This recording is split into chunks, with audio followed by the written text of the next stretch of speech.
जय काढ़ सिद्ध। एक समय क्या हो गया, एक ब्राह्मण था, ब्राह्मण, और उसे संतति नहीं थी और उसे वो बहुत शोकाकुल था और भगवान से वो बहुत प्रार्थना करता, नहीं भगवान मुझे संतति चाहिए, मुझे संतति चाहिए। और एक समय ऐसा ही हो गया तो भगवान से पूछा उसने, भगवान मुझे संतति चाहिए। तो भगवान ने बता दिया, अरे ठीक है तुम वो बताते सब मैं समझ सकता हूँ, लेकिन तुम्हारा जो होरोस्कोप है ना उसमें संतति का योग नहीं है, यानी तुम्हें संतति नहीं होगी। ठीक है, वो तो अभी ब्राह्मण बहुत दुखी कष्टी था, ऐसा ही घूमता था। तो उसे रास्ते में एक पेड़ के यहाँ संत बैठे थे, संत मिल गए। तो उसने संत को प्रणाम किया और बता दिया, प्रभु महाराज मैं बहुत दुखी कष्टी हूँ, मुझे संतति नहीं है, संतान नहीं है, मुझे संतति चाहिए। तो वो संत थे, उन्होंने बता दिया, देखा उसकी तरफ, उसका भाव देखा और उसका जो ये था ना, और संत कैसे होते हैं, करुणा कर ही रहते हैं ना। उन्होंने बता दिया, ठीक है चिंता मत करो, तुम्हें संतान हो जाएगा। और क्या हो गया, कुछ साल गुजर गए और उसे संतान हो गया। अभी संतान हो गया और फिर नारद मुनि ये सब बातें देखते थे। नारद मुनि तो त्रैलोक्य में घूमते रहते हैं। तो जब भी उसने देखा उसे संतान हो गया तो फिर वो भगवान के पास चला गया, भगवान को बता दिया, अरे भगवान आपने तो बताया था उसे कि तुम्हें संतान नहीं होगा, तो भी फिर उसे संतान कैसे हो गया। तो फिर भगवान ने बता दिया, अरे क्या है, जो संत थे ना उन्होंने उसे आशीर्वाद दिया था, तो मुझे तो संत का सुनना पड़ता है, तो इसलिए उसे वो संतान हो गया। वो नारद में ऐसा क्या संत में होता है, संत ऐसे क्या होते हैं कि आप उनकी सब बातें सुनते रहते हैं। तो उसके ऊपर भगवान ने कुछ बात नहीं की। एक दिन क्या हो गया, जब भी भगवान आ गए, भगवान अपना अपना महल में थे और उसी समय नारद मुनि आ गए। नारद मुनि को देखते देखते भगवान नीचे गिर गए और वो बहुत ही चिल्लाने लगे, अरे बहुत मुझे ऐसा दर्द होता है, वैसा दर्द होता है, वैसा दर्द होता है। तो नारद मुनि बोले, अरे बाप रे भगवान आपकी क्या ये अवस्था होगी।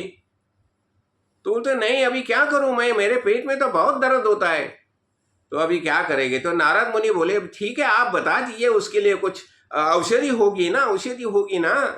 ठीक है औषधि है, लेकिन वो कैसे कहाँ से लाएंगे तुम, नहीं आप बता दिए तो सही, मैं देखता हूँ कहाँ से लाना था, लेकिन क्या औषधि है वो तो मुझे बता दिए।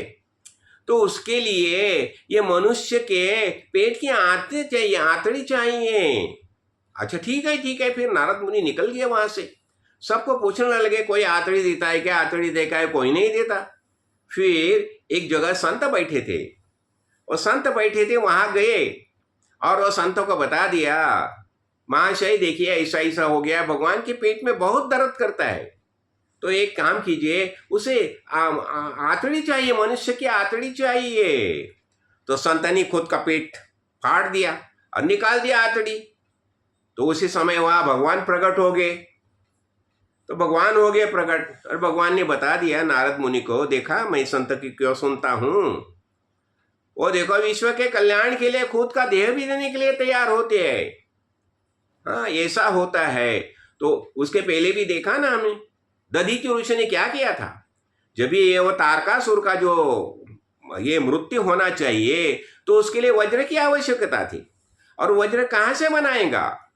तो जब भी उसे बता दिया कि ये दधीचि ऋषि की जो ये है ना हड्डियां है ना, वो वज्र जैसी है, तो उससे ही वज्र बना सकते हैं। तो सब देवता आ गए, कहाँ आए दधीचि ऋषि के पास, और बता दिया, ऋषिवर आपसे प्रार्थना है। बोले क्या प्रार्थना है, आपकी हड्डियां चाहिए अस्त्र बनाने के लिए। यानी इसका अर्थ क्या हो गया, दधीचि ऋषि को देह छोड़ना पड़ेगा, लेकिन विश्व के कल्याण के लिए दधीचि ऋषि ने देह छोड़ दिया, और फिर उसके जो हड्डियां थी वो हड्डी से अपना ये वज्र बना दिया, और वो वज्र से इंद्र ने संहार किया उसका, ऐसा होता है। यानी संत महात्मा कितने कैसे कृपालु और अकारण करुणाकर होते हैं, यही भगवान समझाता है।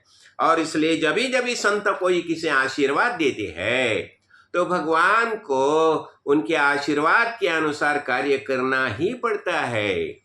इसलिए हमें क्या करना चाहिए? संत महानुभाव की शरण लेनी चाहिए और जितनी हो सके उनकी सेवा करनी चाहिए। वो तो किसकी सेवा लेने के लिए तैयार नहीं होते, तो भी जितना हो सके उनके बारे में हमें बहुत अच्छा भाव रखना चाहिए और संत महानुभाव की शरण लेनी चाहिए। वो जैसे बताते हैं, जैसे समझाते हैं, वैसा हमें आचरण करना चाहिए और उसमें हमारा कल्याण है। तो पता चला ना, भगवान संत अनुभाव, संत महानुभाव को कितने महत्व देते हैं। वो बताते हैं संत सचेतना ये मेरी ही मूर्ति है, संत सचेतना मेरी मूर्ति, तो उनकी तुम शरण जाएंगे तो तुम्हारा कल्याण हो जाएगा। जय कार्ड सिद्ध, जय कार्ड सिद्ध।